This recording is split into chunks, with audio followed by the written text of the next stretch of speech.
Ito yung delivery na mismo, yung mga sinasabi niyang delivery ng confidential funds. Ang sabi niya, ang first delivery was on December 20 for a politician in Cabuyao, Laguna, in an area inside the industrial park where he could clearly see from our vantage point an SNR membership shopping establishment.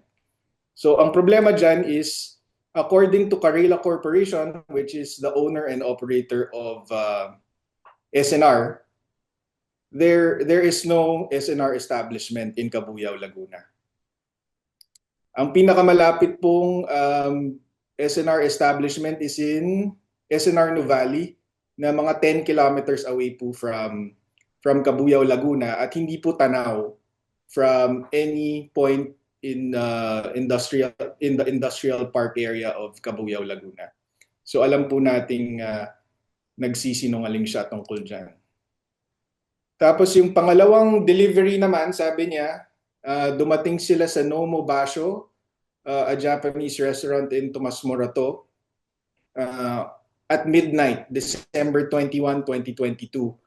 At pagdating daw nila doon, nakita nila si Reynold Monsayak, hindi daw sila nag-usap, sinenyasan lang siya na umakyat ng staircase at doon idala yung bag. Pero ang problema doon sa kwentong yon is that Nomo Basho was closed for a private Christmas party from December 20, 2022 at 11 p.m. hanggang 5:30 a.m. of December 21, 2022. At yung may-ari mismo ng Nomo Basho, si Miss Ann Guyo, she was there from the evening of December 20 hanggang 4 a.m. of December 21. Nag-execute po siya ng affidavit na wala po si Attorney Reynold Monsayak doon at kilala niya si Attorney Monsayak dahil naging professor niya ito sa San Sebastian Law noon. At wala din silang napansin na dalawang unfamiliar na mama na pumasok doon na may dalang large duffel bag. Meron din tayong affidavit mula doon sa nag-book mismo nung private Christmas party, si Miss Vera Tagulao, and ang testimonya niya is over 40 sila doon pumunta sa Christmas party, kilala niya lahat ng tao, employee din siya dati ng Nomo Basho, so kilala niya lahat ng tao din ng Nomo Basho na nandun, at walang dumating na hindi nila kakilala. Tapos may mga pictures kaming pinakita doon sa complaint affidavit kung para ma-demonstrate sa inyong lahat kung gaano ka-imposible yung sinasabi niya. Ganyan po kasikip nung party nung December 20 to 21, 2022. At may hirapan pong dumaan ng kahit sino, lalo na ang dalawang tao na may dalang napakalaking bag na may 30-35 million di umano. Tapos yung third delivery naman, sabi niya, was to the parking lot of the Ombudsman building in the morning of December 21, 2022. Ang insinuation niya is the delivery was for Attorney Ryan Kilala and Ombudsman Samuel Martires.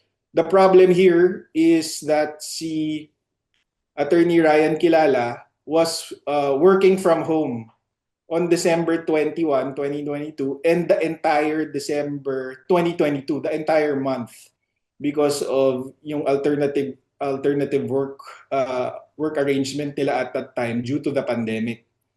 Meron po tayong certification from the Ombudsman to that effect. At saka matalik kasi silang magkaibigan ni Attorney ni Ryan Kilala at saka si Madriaga. So ang testimonya ni Ryan Kilala is improbable, imposible ito dahil number one, syempre wala siyang tinanggap mula kay Madriaga, at number two, alam niya kung saan nakatira si Attorney Ryan Kilala, madalas siyang pumupunta doon. So bakit siya magde-deliver sa isang pampublikong lugar kung pwede niyang puntahan lang si Attorney Ryan Kilala sa bahay or makipagkita sa kanya? At si Ombudsman Martires naman, napag-alaman natin na wala pala siya sa bansa noong December 21, 2022. So those are just the highlights of the second perjury complaint. Hindi pa syempre kasama dyan yung painting, diba? Si Tanya Gaisano Lee, the real artist that painted the painting, and yung nagbigay kay VP Sara ng painting, meron siyang certification na Siya ang gumawa nun, siya ang nagbigay at hindi si Madriaga as he claims. So, yun po. We filed it last Monday.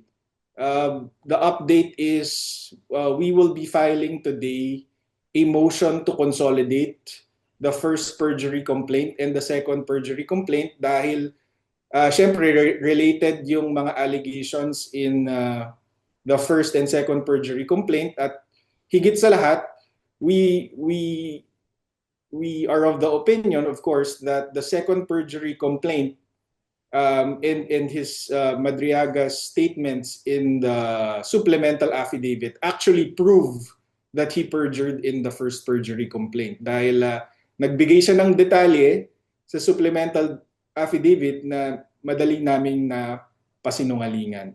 So, yun po ang gagawin namin today.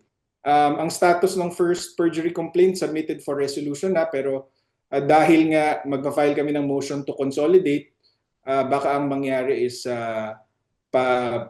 paandarin muna tong second perjury complaint bago mag-decide ang OCP Taguig.